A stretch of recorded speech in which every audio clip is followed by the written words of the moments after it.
بسم اللہ الرحمن الرحیم۔ السلام علیکم، ویلکم ٹو مائی چینل نیکی کا راستہ۔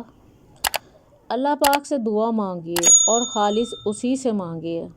دعا صرف اللہ سے مانگنی چاہیے، اس کے سوا کبھی کسی کو حاجت روائی کے لیے نہ پکاریے، اس لیے کہ دعا عبادت کا جوہر ہے اور عبادت کا مستحق تنہا اللہ پاک ہے۔ اس کو پکارنا برحق ہے، اور یہ لوگ اس کو چھوڑ کر جن ہستیوں کو پکارتے ہیں وہ ان کی دعاؤں کا کوئی جواب نہیں دے سکتے۔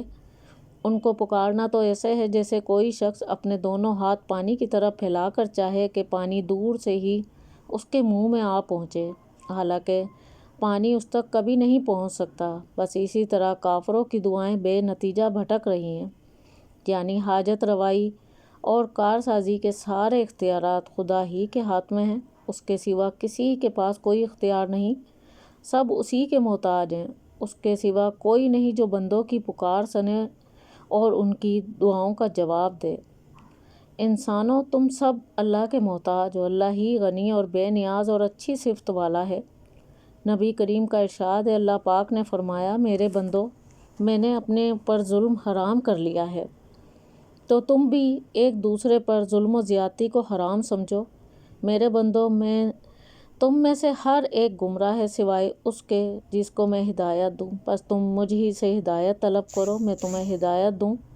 میرے بندو، تم میں سے ہر ایک بھوکا ہے سوائے اس شخص کے جس کو میں کھلاؤں، پس تم مجھ سے ہی روزی مانگو، میں تمہیں روزی دوں گا۔ میرے بندو، تم میں سے ہر ایک ننگا ہے سوائے اس کے جس کو میں پہناؤں، پس تم مجھ سے ہی لباس مانگو، میں تمہیں پہناؤں گا۔ میرے بندو، تم رات میں گناہ کرتے ہو اور دن میں بھی، اور میں تمہارے سارے گناہ معاف کرتا ہوں، تو تم مجھ سے ہی معافی مانگو۔ حضور صلی اللہ علیہ وسلم کا ارشاد ہے، آدمی کو اپنی ساری حاجتیں اللہ پاک سے مانگنی چاہیے، یہاں تک کہ اگر جوتی کا تسمہ ٹوٹ جائے تو خدا سے ہی مانگے، اور اگر نمک کی ضرورت ہو تو بھی اسی سے مانگے۔ مطلب یہ کہ انسان کو اپنی چھوٹی سے چھوٹی ضرورت کے لیے خدا ہی کی طرف متوجہ ہونا چاہیے، اس کے سوا نہ کوئی دعاؤں کا سننے والا ہے، نہ کوئی مراد پوری کرنے والا ہے۔ ناجائز اور نامناسب باتوں کی دعا نہ مانگو، خدا سے وہی کچھ مانگیے جو حلال اور طیب ہو۔ ناجائز مقاصد اور گناہ کے کاموں کے لیے اللہ کے حضور ہاتھ پھیلانا انتہائی درجے کی بے ادبی، بے حیائی اور گستاخی ہے۔ حرام اور ناجائز مرادوں کے پورا ہونے کے لیے خدا سے دعا کرنا اور منتیں ماننا دین کے ساتھ بدترین قسم کا مذاق ہے۔ اسی طرح ان باتوں کے لیے بھی دعا نہ مانگیے جو خدا نے ازلی طور پر طے فرما دی ہیں اور جن میں تبدیلی نہیں ہو سکتی۔ مثلاً کوئی پستہ قد انسان اپنے قد کے دراز ہونے کی دعا کرے، یا کوئی غیر معمولی دراز قد انسان قد کے پست ہونے کی دعا کرے، یا کوئی دعا کرے کہ میں ہمیشہ جوان رہوں، کبھی بڑھاپا نہ آئے وغیرہ۔ قرآن کا ارشاد ہے، اور ہر عبادت میں اپنا رخ ٹھیک اسی طرف رکھو، اسی کو پکارو، اس کے لیے اپنی اطاعت کو خالص کرتے رہو۔ خدا کے حضور اپنی ضرورتیں رکھنے والا نافرمانی کی راہ پر چلتے ہوئے ناجائز مرادوں کے لیے دعا نہ مانگے، بلکہ اچھا کردار اور پاکیزہ جذبات پیش کرتے ہوئے نیک مرادوں کے لیے خدا کے حضور اپنی درخواست رکھے۔ دعا اخلاص اور یقین کے ساتھ مانگنی چاہیے، پاکیزہ نیت ہونی چاہیے، اور یقین کے ساتھ مانگے کہ جس خدا سے آپ مانگ رہے ہیں وہ آپ کے حالات کا پورا یقینی علم رکھتا ہے، آپ پر انتہائی مہربان بھی ہے، اور وہی ہے جو اپنے بندوں کی پکار سنتا ہے اور ان کی دعائیں قبول کرتا ہے۔ نمود و نمائش، ریاکاری اور شرک کے ہر شائبے سے اپنی دعا کو بے آمیزہ رکھیے۔ اللہ تعالیٰ کو پکارو، اس کے لیے اپنی اطاعت کو خالص کرو۔ اے اللہ کے رسول، جب آپ سے میرے بندے میرے متعلق پوچھیں تو انہیں بتا دیجیے کہ میں ان سے بہت قریب ہوں، پکارنے والا جب مجھے پکارتا ہے تو میں اس کی دعا کو قبول کرتا ہوں، لہٰذا انہیں میری دعوت قبول کرنی چاہیے اور مجھ پر ایمان لانا چاہیے تاکہ راہ راست پر چلیں۔ دعا پوری توجہ اور حضور قلبی سے مانگنی چاہیے، اس میں یکسوئی اور حضور قلب ہونا چاہیے۔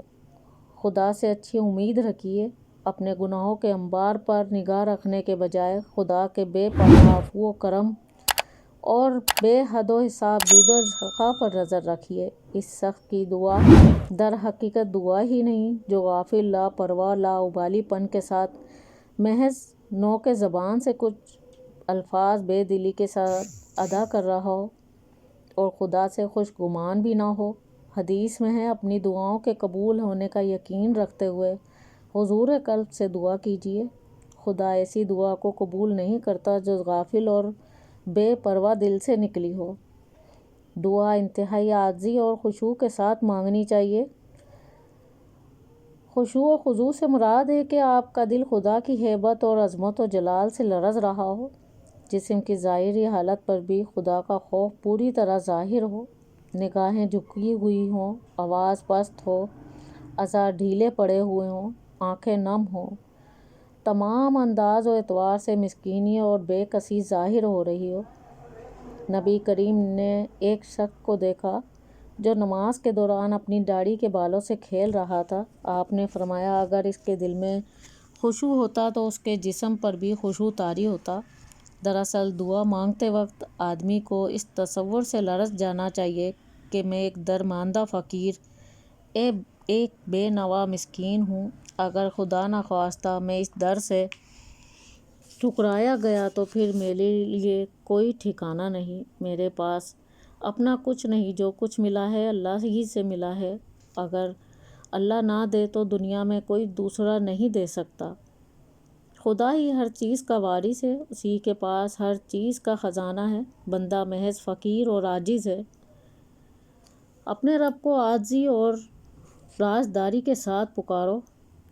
بندہ اپنے پروردگار کو نہایت عاجزی اور مسکینیت کے ساتھ گڑ گڑا کر پکارے اور اس کا دل، دماغ، جذبات، احساسات، سارے اعضاء اس کے حضور جھکے ہوئے ہوں۔ اس کے ظاہر و باطن کی پوری کیفیت احتجاج اور فریاد سے ٹپک رہی ہو۔ دعا چپکے چپکے دھیمی آواز سے مانگنی چاہیے۔ خدا کے حضور ضرور گڑ گڑائیے، لیکن اس گریہ زاری کی نمائش ہرگز نہ کیجیے۔ بندے کی عاجزی اور انکساری فریاد صرف خدا کے سامنے ہونی چاہیے۔ بلا شبہ بعض اوقات دعا زور زور سے بھی کر سکتے ہیں، لیکن یا تو تنہائی میں ایسا کیجیے یا پھر جب اجتماعی دعا کرا رہے ہوں تو اس وقت بلند آواز سے دعا کیجیے تاکہ دوسرے لوگ آمین کہیں۔ عام حالات میں خاموشی کے ساتھ پست آواز میں دعا کیجیے اور اس بات کا پورا اہتمام کیجیے کہ آپ کی گریہ زاری بندوں کو دکھانے کے لیے ہرگز نہ ہو، اور اپنے رب کو دل ہی دل میں گریہ زاری اور خوف کے ساتھ یاد کرو۔ زبان سے بھی ہلکی آواز سے صبح شام یاد کرو اور ان لوگوں میں سے نہ ہو جاؤ جو غفلت میں پڑے ہوئے ہیں۔ حضرت زکریا علیہ السلام کی شان بندگی کی تعریف کرتے ہوئے قرآن پاک میں کہا گیا ہے، جب اس نے اپنے رب کو چپکے چپکے پکارا تو ہم نے اس کی بات کو، اس کی دعا کو سن لیا۔ دعا کرنے سے پہلے کوئی نیک کام کیجیے یا نیک کام کا اللہ پاک کو واسطہ دیجیے اور واسطہ دے کر دعا کیجیے۔ دعا کرنے کے لیے پہلے کوئی نیک عمل ضرور کیجیے، مثلاً کچھ صدقہ خیرات کیجیے، کسی بھوکے کو کھانا کھلا دیجیے یا نفل نماز اور روزوں کا اہتمام کیجیے۔